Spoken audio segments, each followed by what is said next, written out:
मित्रांनो, अलीकडेच नेपाळमध्ये जेनजी आंदोलनाची घटना ताजी असतानाच पुन्हा एकदा अशाच प्रकारचं प्रकरण एक मेक्सिकोमध्ये आपल्याला पाहायला मिळतं. नेमकं ही प्रकरण काय आहे ते थोडक्यात आपण समजावून घेणार आहोत. तर मित्रांनो, मेक्सिकोमध्ये सध्याला अंमली पदार्थाची तस्करी जी आहे ती मोठ्या प्रमाणात वाढत आहे आणि त्या विरोधात आवाज उठवण्याचा प्रयत्न एक दोन व्यक्तींनी केलेला होता.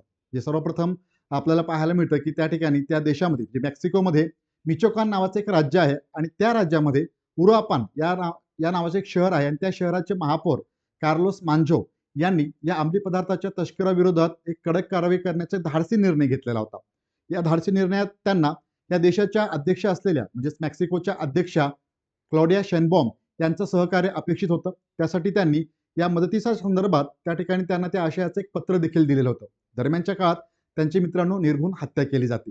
असं एक दुसरं प्रकरण म्हणता येईल, कारण दोन महापौरांची अशा प्रकारे हत्या त्या देशात अलीकडच्या काळात घडले असल्या कारणाने प्रामाणिकपणे काम करणाऱ्या या महापौरांच्या बाजूने जनता ही रस्त्यावरती उतरली असून सरकारविरुद्ध रोष मोठ्या प्रमाणात त्या ठिकाणी पसरलेला आपल्याला दिसून येतो.